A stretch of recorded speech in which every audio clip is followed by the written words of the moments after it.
Good morning and namaskar to my wonderful children of grade 8. I hope you all have seen the previous video of chapter number 3, Why Do We Need a Parliament? So let's continue this chapter through this video. My dear children, as I have told you earlier that the Parliament of India consists of the President, the Rajya Sabha and the Lok Sabha. And after the Lok Sabha election, the list is prepared showing how many MPs belong to each party. So dear children, through this video lecture, basically we would be learning about the role of the Parliament. The first role of the Parliament is to select the national government. The second role of the Parliament is to control, guide and inform the government. And you know that the Parliament is the law-making body of India. So let's understand the very first function of the Parliament is to select the national government. Beta, for a political party to form a government, they must have a majority of elected MPs. Since there are 543 elected members in the Lok Sabha, so to have a majority, a party should have at least half the number, that is 272 or more. And in the recent part, it has been difficult for a single political party to get the majority that is required to form the government. So, they joined together with different political parties who are interested in similar concern to form what is known as a coalition government. And the opposition party is formed by all the political parties that oppose the majority party or the coalition government. और जो इन opposition party में सबसे ज़्यादा seats लेती है वो party opposition party कहलाती है. Now let's see the functioning of Rajya Sabha. The Rajya Sabha functions primarily as the representative of the states of India in the Parliament. The Rajya Sabha can also initiate legislation as a bill is required to pass through the Rajya Sabha in order to become a law. It therefore has an important role of reviewing and alerting the laws initiated by the Lok Sabha. Now let's understand how the members of Rajya Sabha elected.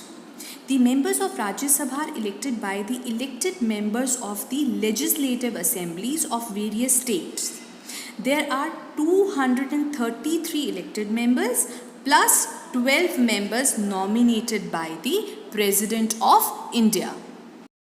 So now, let's understand the second function of the Indian Parliament, that is to control, guide and inform the government.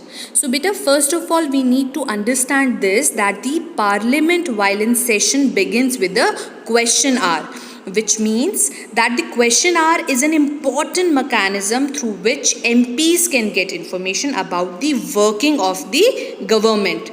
This is a very important way through which the Parliament controls the executive. Okay, so by asking questions, the government is alerted to its shortcomings. तो उनको अपने loop holes भी पता चलते हैं अगर opposition party उनसे कोई क्वेश्चन पूछती है. And also comes to know the opinion of the people through their representatives in the parliament that are MPs. And you know that the opposition parties play a critical role in a healthy functioning of a democracy. यानी कि अगर हम democracy को अच्छे से function करना चाहते हैं, अगर हम चाहते हैं कि हमारी Indian democracy properly function करे, तो हमें एक strong opposition party की भी ज़रूरत होती है ताकि वो अगर किसी भी government की कोई loop holes हो, कोई shortcomings हो, तो वो उस government तक through opposition party पहुँच सके. Now let's understand the third important function of the Parliament, that is law making. Children, law making is a significant function of the Parliament, or the Parliament also called as the law making body. So beta, first of all we need to understand this, that why laws are important to us and why rule of law is important. That I have already told you in chapter number 1 of civics, but let's revise that the law cannot discriminate between the person on the basis of their religion, caste or gender. What the rule of law means is that all law apply equally to all citizens of the country, and no one can be above the law, neither a government official nor a wealthy person nor a president of the country is above the law. Any crime or violation of law has a specific punishment as well as a process through which the guilt of the person has to be established.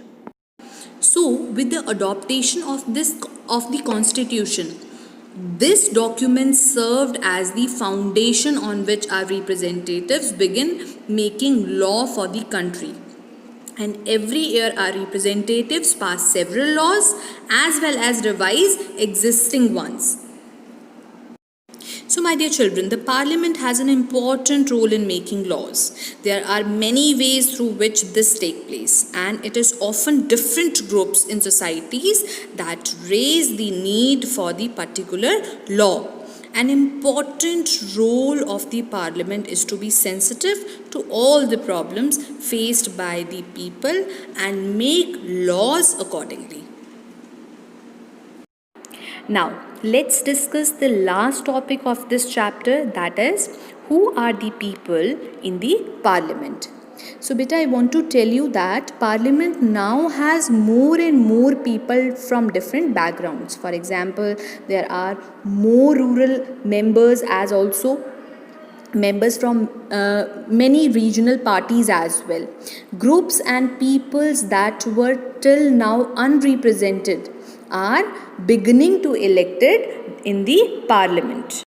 So it is important to ensure that communities that have been historically marginalized are given adequate representation. And for that some seats are reserved in parliament for SCs and STs as well. तो scheduled caste और scheduled tribes के लिए भी parliament की कुछ seats में reservation किया गया है. Similarly, it has been suggested that there should be reservation of seats for women as well. I want to tell you a fact that 60 years ago only 4% of the MPs were women, and today it is just above 9%. So this is a small share when you consider the fact that half of the population are women. And this issue is still being debated. My dear children, I hope you all have seen this video very carefully and understood it very well. So see the video one more time, complete your PDF file, and see you with the next topic in the next video. Till then, bye.